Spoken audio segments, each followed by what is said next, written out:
Hello everyone, Shanbhag from Red Hat. I'm here with Cheng from Telstra. Today we are going beyond the standard presentation. We want to have a conversation to talk about the real world transformation that is driven by the mobile Ansible core services team, the MASIS team at Telstra. We want to explore Telstra's automation journey using AAP, specifically how they are moving from manual or task-based operations towards a fully autonomous networks future using Ansible automation platform by taking what they see in their networks today into immediate automated action. To set the stage, it's important to understand the why behind the journey and the transformation. Kenny, perhaps if you could kick us off with sharing, how you set up the vision for this particular team, and how does this tie into the broader organizational strategy, which is the Connected Futures 30 strategy? Well, absolutely. So I think one of the key things that we've got in Telstra is a strategy on Connect the Future. And one of that major objectives is around the Telstra autonomous networks. And part of the challenge here is where we need to get to level 4 autonomy by about 2030. Now, the definition in this case is you've got selected areas that will reach that, but in between, we're going to try to get towards that whole goal in the global networks and technology division. Sorry, some issues with... Yep. So in this situation, what you can see on the screen is a goal by our department. 2028, you want to hit level 2, level 3 in a lot of situations. But as you can see, execution is actually a key critical part of this strategy. And that's where Ansible Automation Platform plays a critical role in our team, in the way that we develop the mobile core space as well. And that's part of the reason where we're trying to align with the different opportunities using things like APIs, event-driven Ansible, and then eventually some of the new up-and-coming features that you've seen earlier today around AI as well. Yeah, that's a really important point that you make. Moving from human-triggered automation to event-driven. And I think there's a lot of emphasis also on putting the right guardrails in place before you build that foundation and bring in that intelligence. I just wanted to have another point at how you're moving from L1, which is the assisted operations, to L3 conditional autonomous networks. Perhaps you could share with us, how did you and the team look at these building blocks and build towards your automation strategy that aligns to the Connected Futures 30 strategy? Yeah, absolutely. I think there's a problem with it's coming through. So part of the process is to start building the blocks towards it. And most teams would have started that journey already, where you build these playbooks, you build that automation, you make that become available to other teams to run it. When you think about where the future is going, where you got agents that are going to run your automation, all that sort of things, if you don't trust a team next to you to run it, why are you going to trust an agent? You can't blame the agent in this situation. So I think we need to make these small steps towards other people, other teams, and then potentially events running that automation. And that's where we start moving towards that level of maturing, letting some of the events drive that automation, letting other orchestrators, other teams potentially running it. And then start introducing that intelligence factor into the wider part of your automation program, the many layers that you have across the automation, how you build it, how you run it, how you analyze things. That's where you start moving into that next level of autonomy before you sort of start looking, how do we remove those guardrails, let the agents basically go wild in the network as well. Yeah, look, before we look at the solution, perhaps we'll context set a little bit, let's understand the baseline. Every network, as you know, has their own set of challenges. We just wanted to understand from you, how did you folks go about looking at some of these challenges? Obviously, there'll be inconsistencies within the environment. Yeah. Perhaps you could paint us a picture of what was life like before you introduced event-driven Ansible workflows. Maybe share a bit about some of the real operational impact, the toll on your team when you are handling these alerts manually? No, absolutely. So most of you would have had experience with something like a page duty or something that even generates an alarm. And what you find is that these incidents usually result in a recall or someone having to support a situation or alert. So they usually follow a step. I'm going to acknowledge it, or I've been paged first. Acknowledge it. I'm going to, in this situation, go and look at what the incident is. For this, it's an inconsistency in the slice ID. So what that support team member is going to have to do, log into that node that generated that alert, look at all of the configuration, gather that configuration, figure out what is it that the radio side has to realign, and then probably send that as an email, hey, in your next change request window, could you please realign this configuration? And whilst the frequency of this to actually address it is around 10 minutes or so, when you look at the number of alerts across the month, you're talking about potentially 300 plus as well. Now, in a manual process, you'll probably do that in batches and bulk, but on average, you're talking about 12, 24 hours of an individual's time having to support this, because if you don't sort of realign that, you're going to have inconsistent experiences on a network slice as well. That really stands out. How the compounding effect of that problem, it's not 1 minute, 2 minute, or 10-minute kind of procedures, but it's those procedures running continuously for over a month, that cumulative drag that, that's the hidden cost that is within, not in the business case for anyone, but, it kind of comes up and it's a real life situation for some of your teams. Yeah. Perhaps, maybe we'll just, shift gears a little bit. You have a demo for us. Could you walk us through this demo? Maybe share with us, how event-driven Ansible is looking at some of these system alerts and fixing those, and then perhaps, share with us some of these metrics. Yeah, I think it's a good opportunity here. So in this demo right now, what we're showing, so in this situation, what we're generating is just the alert in this situation. So what we're going to see here is actually PagerDuty. So for those who've used it, it's familiar grounds.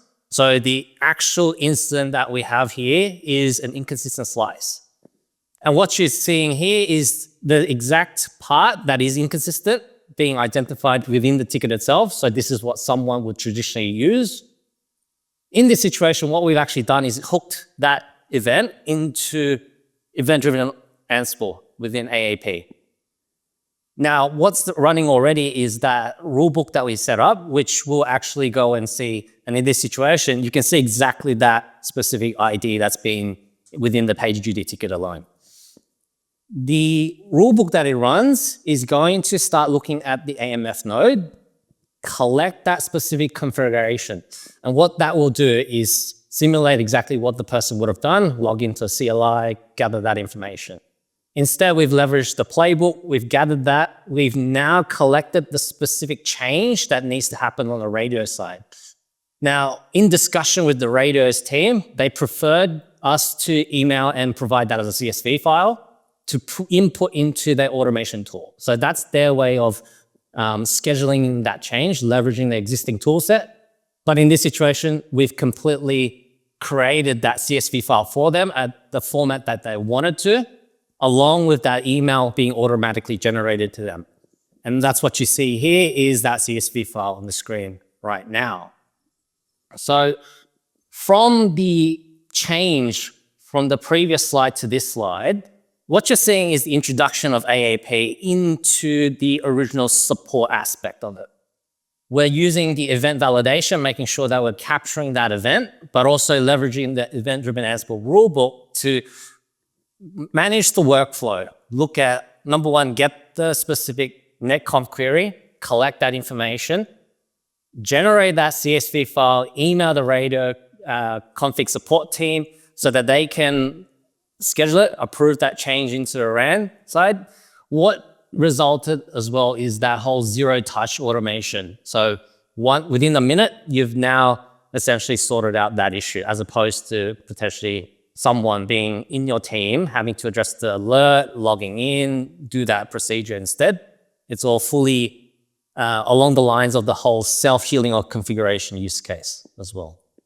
That's quite compelling, bringing that whole zero touch automation to action. Obviously, you are showing that resolution in under 1 minute. For an on-call engineer, sometimes you get to that alerts takes quite a long time. And I also love that, you're kind of bringing in some of the benefits to the radio configuration team. I think just from your experience, what has been some of these key learnings out of, all these automation that you built and implemented? Yeah. I think as we sort of built this, we started identifying what are the people that we need. And in this situation, what we're seeing is you need a combination of end-to-end knowledge, domain knowledge, experience, the ability to create that automation, understand how to set it up as a workflow. Eventually, we also want to start introducing intelligence. So that alone is a skill set. And finally, being very good at using that specific platform, in this case, AAP. The other thing you have to be is having the time. So availability is key. And in most situations, what we're finding is people are busy with their day-to-day responsibilities to find the time to actually experiment and create these potential savings for themselves as well. That's really compelling. You're putting together, what the organization wants into some of the tech as well as the cultural aspect. Tech alone is important, but you can only get further along if you don't have the right culture. So you're putting that people, personality, and culture and some of the guardrails putting together into what that next generation looks like. Yeah. Just from a people dimension point of view, how are you folks tackling some of these at Telstra? Yeah. And I think back to that point, Telstra has a great graduate program, and this is where you start building that next generation of talent. However, they do not yet have the experience. They don't yet have the understanding of the domain. They don't yet have the experience or the skills either to create that automation. So we're relying on that next generation of talent. And what we found, and this is what actually happened within the development of this event-driven Ansible workflow, is that 2 to 5 year junior engineer is actually a sweet spot that we found. By putting them next to the mission senior SME, so this is the person who's really understands the internet and network, understands the domain, has a wealth of experience, but unfortunately that they just don't have the time of the availability to work on this. On the flip side, you've got the automation SME who is very capable in automation, who knows how to build a workflow, who understands the platform, but same equation, they're very busy, they're not available. Put a 2 to 5 year engineer who doesn't yet have the same level of responsibility. They can actually now work closely with these two experts to try to build, but also have that level of support. But also they're very ambitious. And I'm sure some of you young folk out there, that 2 to 5 year mark, you will find that it's a great stretch opportunity. But as you start delivering it, you're helping your seniors be more freed up because you're giving them less responsibility because it's now being automated through those workflows as well. That's quite a clever solution. You're flipping the problem on its head, rather than find a unicorn where, a person knows everything and is available within your, team. Yeah. You're trying to distribute that, build a smaller team. And then I think it's not about capability, it's more about breadth and availability. Yeah. Just looking at path forward, how is, how are you shaping that next generation of talent? Yeah. How are you looking towards the L4 autonomy? Could you share something about that? Yeah, I think the biggest opportunity that we have today is to start with something. And in this situation, we've started with just a frequent alert about 350, 400 times a month. That itself is a safe operation. You run a search procedure, that's great. I think as we start looking forward, we want to be a bit more ambitious. Hardware failures, things that are going to be more critical. How do we leverage event-driven Ansible? And then eventually look at some of the more AI intelligence capability that might also come along to help guide or see that decision-making process as well. And I think that's going to be one of the technology advancements that we'll have as an opportunity. But I think really the talent, it comes down to these grads, these juniors are going to become those mid-level, those seniors in the future, where the autonomous networks, where these agents are running. And if we support their development, we will end up having a autonomous networks, but also a safe, a predictable, but also a network that we can guarantee that level of performance, because a lot of the solutions that potentially will be generated as well, we know through the experience of all the seniors collaborating with these juniors that what we've created is what we need for autonomous networks as well.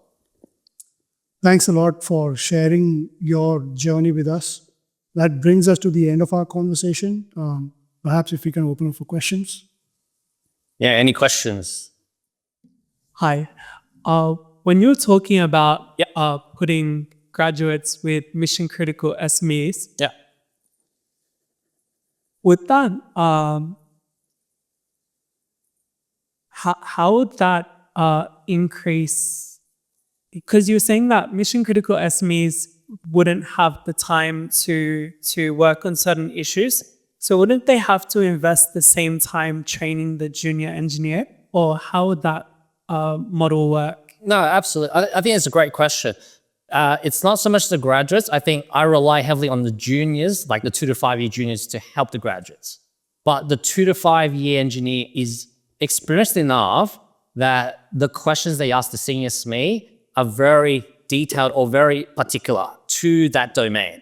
So what you end up is the senior SME has invested originally into these juniors, and then the juniors invested in a grad. So it's actually a cycle. So the next grad comes in, they learn off the grad who's now the 2 to 5 year, the 2 to 5 year becomes the senior, and your senior becomes that end-to-end expert who will piece it all together. So it's important that we don't search for these experts, people. We look at what we already have as talent, we build that talent for the future, and it becomes a cycle where you build that capability within your own teams or within your own departments as well. So it's a constant need to invest in the young people because of the availability factor. The more experienced you are, the less available you become, because you have more and more responsibility for the day-to-day operations or the running of the business or whatever ambitions the company has. You're relied on it, you have less time on the tool. Whereas these younger people, they're more ambitious. They want to do this. They want to get their hands dirty. Support that experience. That's what the message is.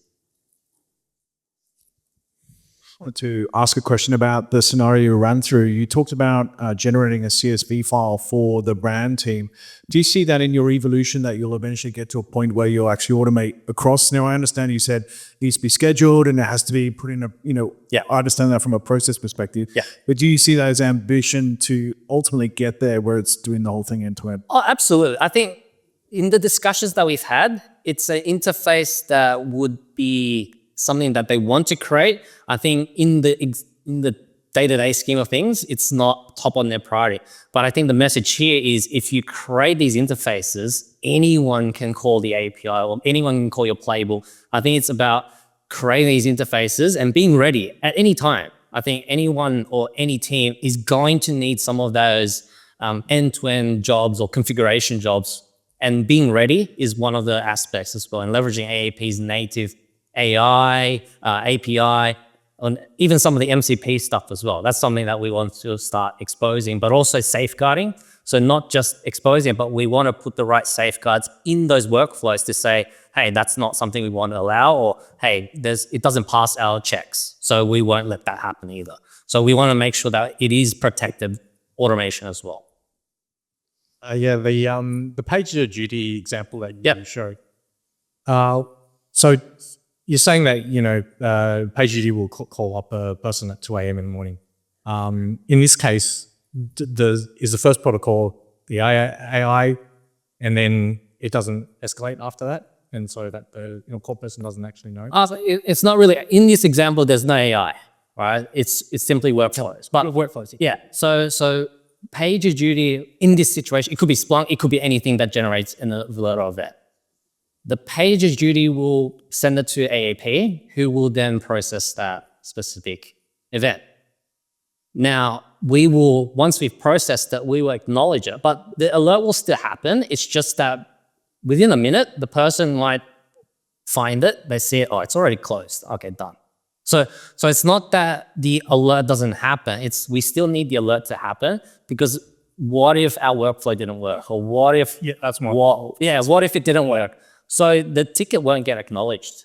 So the original process is the first process becomes the fallback Right. as opposed to the main primary support. So the person might still get the alert, but when they click into, it's already being solved by the workflow, AAP. Okay, thanks. While I give you a moment to think, I have a question. So as a lot of our customers during our interactions are also making that shift towards event-driven Ansible or event-driven automation with Ansible. And you just touched upon it, basically how it came into fruition. How do you, in fact, use it as part of your workflow? So were there any initial lessons learned that you can share? We were too ambitious. We tried to do too much at the start. I think what was successful was to actually be a bit more practical. What are the small things, day-to-day things that we could tackle?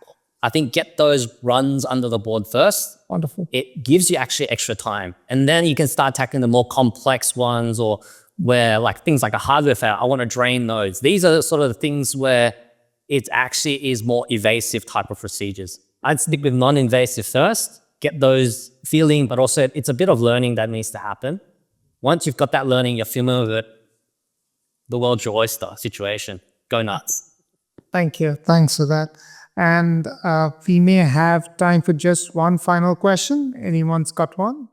Yeah, so I guess establishing good monitoring is a proper good base. Yes. To start off with, so you can interact with whatever comes out of that monitoring, right? Yes. I think monitoring is key. I think we see a lot of situations where you get a lot of monitoring that you end up like turning off. I think having the right balance, but sometimes it's those noisy alarms that will cause, and I think you don't want to skip them either, but leveraging something like event-driven Ansible to go and figure out, is it really that important or severe? You can also do that through EDA as well. And I think that could help reduce the number of alerts or false positives. Potentially, it might be deprioritized. It's important, but not as important to go, I need to do it straight away in the middle of the night. Right. I'll do it in the morning, that sort of thing. So you can do that within EDA as well. So do that as a categorization step as well. Okay, thanks. Thank you. We can clap again.